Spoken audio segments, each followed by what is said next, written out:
Assalamualaikum warahmatullahi wabarakatuh. Kali ini kita membahas tentang material teknik komposit.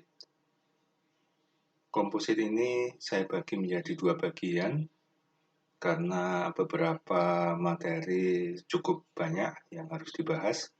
Sehingga pada bagian pertama ini saya akan menjelaskan tentang definisi dari komposit secara teknis dan juga klasifikasi dari komposit tersebut. Nah, nanti di bagian 2 akan dibahas materi selanjutnya. Oke, kita menuju bagian pertama. Nah, komposit definisinya adalah gabungan antara dua atau lebih material yang pada permukaan antara benda tersebut tidak bercampur atau tidak bereaksi secara kimia. Artinya memang dijadikan satu bagian, ya. Tetapi antara bagian disperse fase ini dan matrik itu tidak bereaksi secara kimia, ya. Jadi di sini kalau misalnya kita bandingkan dengan paduan, karena paduan juga gabungan antara dua atau lebih material. Nah, pada komposit ini secara mikroskopis masih terlihat adanya komponen matrik dan komponen filler. Jadi yang disebut filler ini pengisinya. Sementara matrik adalah yang bagian melingkupi keseluruhan filler. Nah, pada komposit antara filler dan matrik ini tidak menyatu secara kimia. Mungkin memang satu bagian dalam satu produk ya, tetapi dalam satu produk tersebut antara fillernya dan matriknya itu tidak menyatu secara kimia. Masih bisa dipisahkan. Nah, itulah komposit. Sedangkan kalau alloy, kita pernah membahas pada paduan logam misalnya. Ini paduannya sudah homogen antara matrik dan fillernya. Antara misalnya besi karbon itu besi dan karbonnya itu sudah menyatu. Misalnya kita pernah membahas baja, ya. Jadi baja ini paduan Fe dan C-nya ini sudah menyatu. Jadi kalau kita lihat secara kasat mata nggak akan kelihatan yang mana yang Fe, yang mana yang karbon. Demikian juga kalau dipisahkan tidak akan terpisah. Sementara kalau pada komposit ini, kalau misalnya kompositnya dibongkar ini masih bisa terlihat secara fisik yang mana filler, yang mana matriknya. Nah, ini beda dari komposit dan paduan.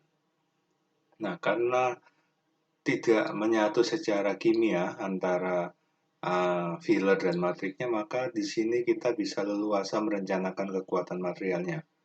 Jadi komposisi apakah fillernya itu dibuat lebih banyak, apakah lebih rapat, ataukah bentuknya menyilang, ataukah bentuknya horizontal supaya lentur, misalnya ini kita bisa desain secara lebih leluasa.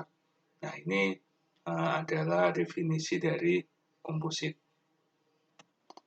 Nah, tujuannya adalah untuk memperbaiki sifat mekanik atau sifat spesifik tertentu. Jadi kalau misalnya kita butuh material yang lentur tetapi sekaligus kuat, ya, bisa menahan beban. Nah, ini kita memerlukan material komposit. Kemudian mempermudah desain. Jadi desainnya kalau misalnya sebagai contoh bentuknya sangat rumit, misalnya ya, detailnya sangat presisi. Nah, ini bisa digunakan komposit. Nah, ini desainnya juga bisa menghemat biaya. Kalau misalnya pada paduan ini biayanya lebih besar, kalau pada komposit ini kita bisa memperkirakan berapa biaya yang harus dibutuhkan untuk membuat satu bidang, misalnya produk komposit. Kemudian menjadikan bahan lebih ringan karena bisa dipadukan antara bahan yang lentur dengan bahan yang kuat. Ya. Jadi kita bisa mendapatkan bahan yang kuat, lentur, sesuai dengan keinginan kita, tetapi bobotnya juga ringan. Nah, ini tujuan mengapa komposit dibutuhkan. Oke, ini contoh penggunaan komposit sebagai contoh untuk papan seluncur es. Ya. Jadi ini tidak dibuat dari besi, tidak dibuat dari baja keseluruhannya. Karena kalau dibuat dari baja keseluruhannya bisa jadi beratnya tidak memadai, ya terlalu berat. Nah, maka kita bisa gunakan komposit untuk mendapatkan berat yang tidak terlalu tinggi juga tetap kuat atau lentur. Sebagai contoh misalnya pada penggunaan papan ski, nah ini kita lihat ada beberapa lapis material yang dipakai.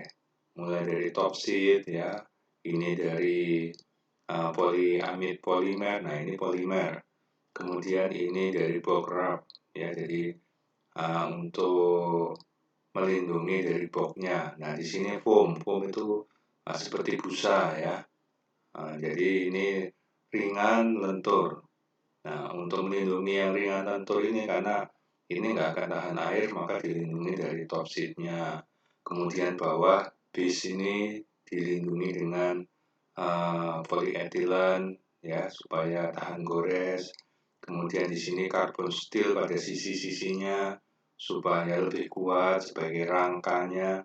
Nah, jadi yang untuk rangka supaya kuat, supaya tidak mudah patah ada di samping-samping. Sementara yang di tengah ini supaya ringan maka desain dari foam atau dari bahan lain nanti akan kita bahas.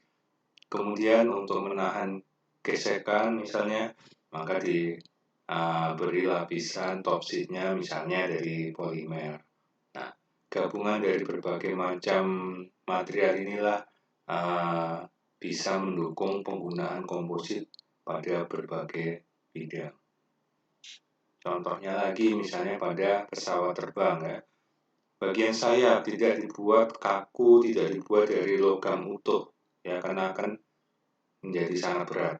Maka kalau kita lihat pada sayap ini di bagian tengahnya ini sirip-siripnya ada bagian lain yang tidak berupa logam utuh tapi ada rangka-rangkanya. Bisa dari aluminium atau nanti ada kita bahas tentang klasifikasi material komposit ya apa yang digunakan supaya lebih ringan ya. Kemudian juga banyak sekali penggunaan pada pesawat terbang ya karena pesawat terbang itu membutuhkan material yang kuat ya tahan terhadap panas tapi sekaligus ringan ya maka kita lihat ini beberapa bagian nanti silakan dipelajari sendiri. Ini ada carbon laminate ya ini komposit, kemudian ini carbon sandwich ya apa carbon sandwich nanti akan kita bahas selanjutnya ya. Jadi dari keseluruhan bagian pesawat ini banyak sekali yang menggunakan komposit. Kita lihat nih, semakin besar pesawatnya 787 ya Boeing, kemudian 777 untuk Boeing 777, kita lihat kompositnya untuk persentase weightnya lebih banyak 787. Artinya semakin besar pesawat itu penggunaan kompositnya makin besar. Ya, kita lihat kalau misalnya 777 yang paling banyak adalah aluminium. Ya, nah pada 787 yang bodinya lebih besar ternyata komposit yang lebih banyak digunakan. Nah ini mengindikasikan bahwa material komposit ini cocok untuk produk yang besar yang harus kuat tetapi sekaligus ringan. Nah, sebagai contoh misalnya pada pesawat terbang. Nah, inilah contoh penggunaan komposit. Kemudian, apa sih bagian dari komposit ini? Nah, ini dibagi dua, yaitu matrik dan filler. Filler ini disebut juga dispersan, serat atau fiber atau filler. Fill berarti pengisi ya. Nah, jadi dua bagian besar dari komposit ini adalah kedua ini, matrik dan disperse fast atau filler. Ya. Yang disebut matrik ini adalah bagian komposit yang lebih banyak dan berfungsi sebagai pengikat. Jadi yang berwarna biru ini matrik. Ya, jadi dia mengikat serat-seratnya yang ada di dalam. tujuannya adalah untuk mentransfer tegangan ke serat karena dia berhubungan langsung dengan beban yang diberikan nantinya. Jadi dari sini kemudian diteruskan tegangannya itu ke serat. Kemudian membentuk ikatan yang koheren. Jadi ini mengikat bagian-bagian serat, melindungi serat tentu saja ya. Jadi berada di bagian luar, kemudian memisahkan seratnya. Jadi di sela-sela ini dipisahkan oleh matriknya juga. Jadi antara masing-masing filler ini tidak menyatu, ya ada pemisahnya. Kemudian tetap stabil setelah proses manufacturing. Jadi kalau digunakan misalnya untuk otomotif, untuk pesawat terbang itu stabil karena matrik ini sifatnya kuat, ya. Nah ini yang disebut matrik. Sementara disperse fast atau dispersan, fiber atau filler, ini bagian yang ada di dalam di sini yang memperkuat dari keseluruhan bagian komposit. Jadi matriknya nggak usah terlalu banyak, tetapi di tengah-tengah diisi oleh fillernya, sehingga dari segi berat itu atau bobot menjadi lebih ringan, tetapi sekaligus lebih lentur, lebih kuat misalnya. Nah ini ilustrasinya. Jadi kalau misalnya komposit itu adalah bagian dari matrik dan reinforcement atau filler dijadikan satu. Nah inilah komposit. Nah komposit ini secara visual bisa digolongkan menjadi dua. Jadi makroskopik komposit dan mikroskopik komposit. Makro tentu lebih besar ya, bisa dilihat mata perbedaannya antara matrik dan fillernya. Sebagai contoh misalnya beton bertulang ya, kita lihat di sini sebagai matriknya adalah semen atau beton ya. Kemudian fillernya adalah rangka-rangka dari kawat baja misalnya ya, sehingga beton tadi lebih kuat, lebih lentur sekaligus bobotnya tidak terlalu berat, ya relatif lebih ringan. Nah ini makroskopik komposit bisa langsung dilihat mata. Kalau mikroskopik, jadi ya ukurannya lebih kecil, kadang harus dilihat dengan bantuan mikroskop untuk melihatnya. Ini beberapa produk misalnya ya, jadi ada adhesive, ada pengikatnya, kemudian ada hybrid layer. Nah di dalam sini ada foam misalnya ya, supaya lentur sekaligus ringan. Baru kemudian komposit resin ada di sebelah bawah atau sebelah atas yang melindunginya.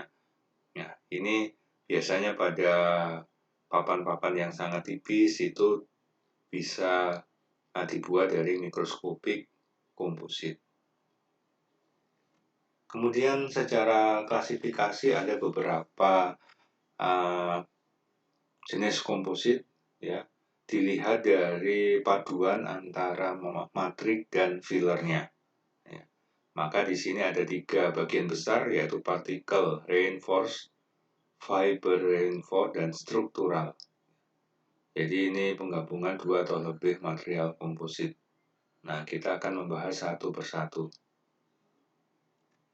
Oke, particulate composite particle ya, particle reinforced. Jadi particle reinforced-nya itu berupa partikel ya.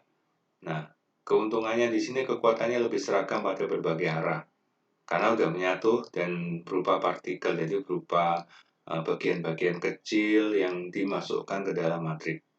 Dapat digunakan untuk meningkatkan kekuatan, meningkatkan kekerasan material.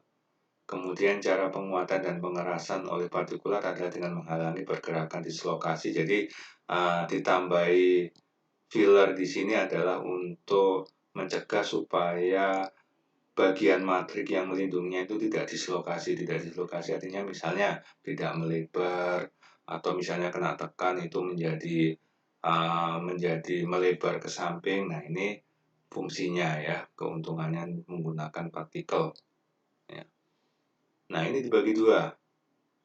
Pertama adalah large particle, ya, partikel besar.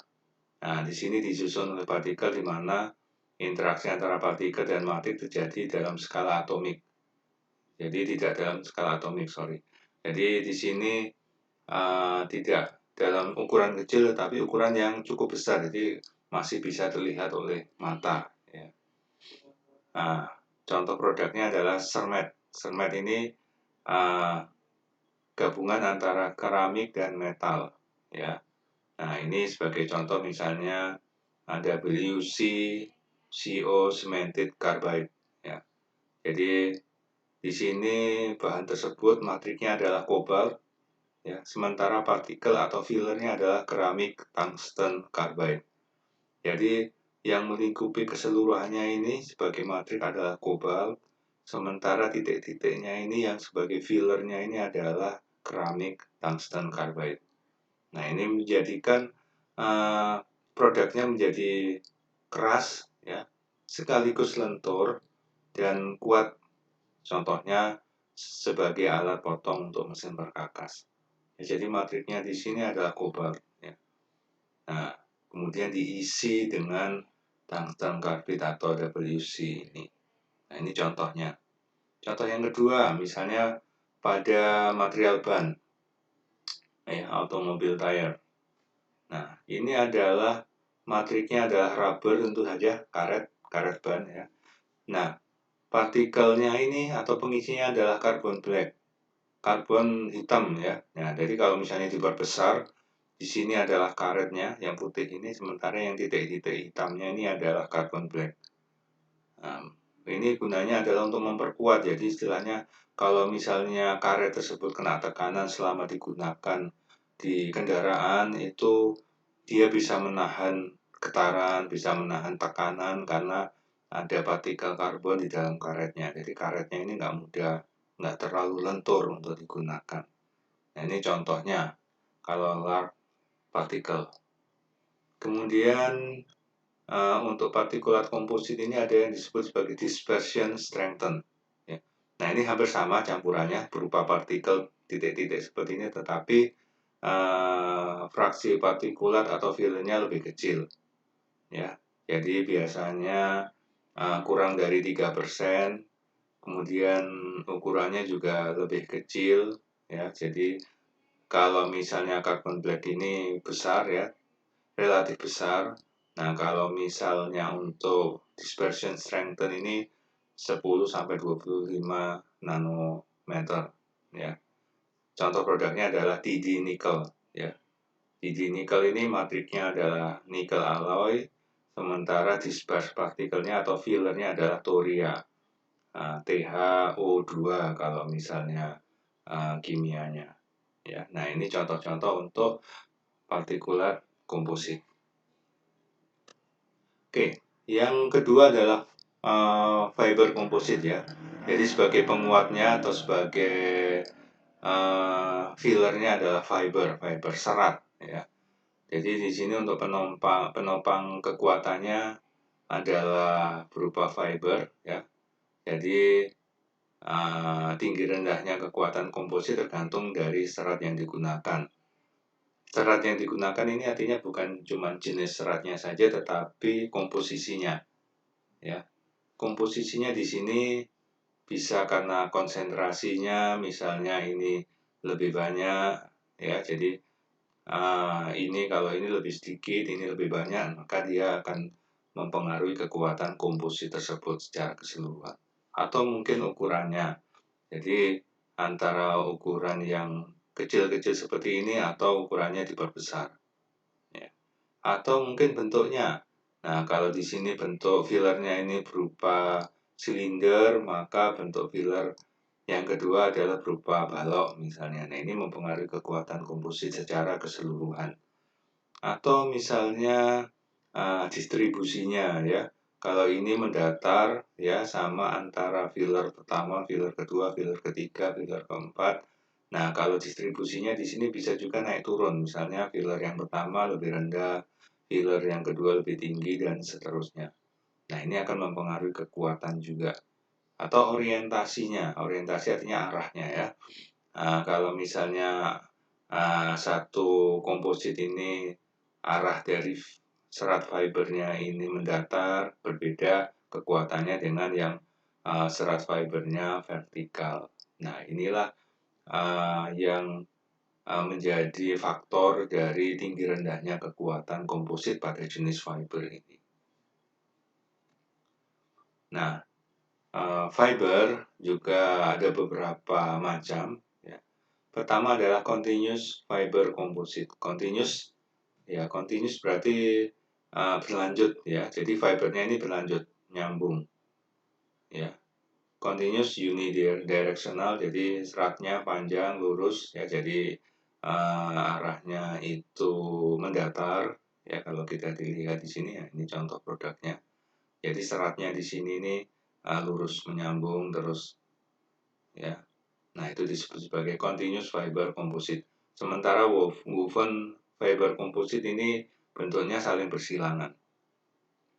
Jadi seratnya ini saling mengikat antar lapisan sehingga lebih kuat terhadap gaya tarik, baik gaya tarik depan belakang atau kanan kiri ya, ini lebih kuat. Contoh produknya seperti ini ya. Seperti ini pelapis aluminium untuk atap ya. Nah, ini biasanya dari woven fiber composite ya. Jadi ikatannya kita lihat di sini saling bersilang. Berbeda dengan ini. Kalau ini kan satu arah saja ya, tetapi kalau ini bersilang. Nah, ini fiber composite. Fiber composite ada juga yang discontinue. Kalau tadi continue ya, berlanjut. Kalau discontinue ini artinya ya fibernya tidak saling menyambung. Ya, jadi putus-putus. Jadi memang dibuat seperti itu. Jadi misalnya mendatar nih, putus-putus. Nah, ini disebut sebagai alliance discontinuous fiber atau off axis. Ini putus-putus lebih kecil lagi, jadi kayak berserak gitu. Nah, ini discontinue fiber namanya. Ya, jadi kalau tadi yang continuous fiber ini langsung satu arah, ini satu garis, satu fibernya langsung nyambung. Kalau ini fibernya putus-putus. Contohnya lagi, randomly oriented discontinuous fiber. Jadi seratnya ini lebih pendek, tersebar secara acak. Kalau tadi horizontal saja, maka ini acak. Langsung dicampur jadi satu.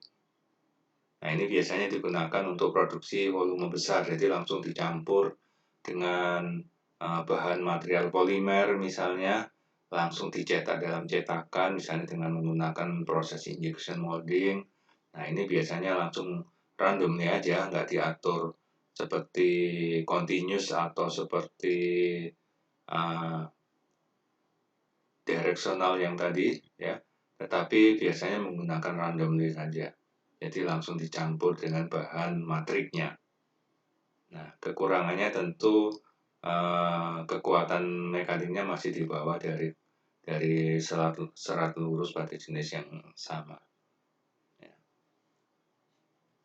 Nah, inilah pembahasan bagian pertama dari komposit. Kita membahas tentang definisinya, tentang bagiannya, kemudian tentang klasifikasinya. Kita sudah membahas dua klasifikasi, yang partikel sama yang fiber.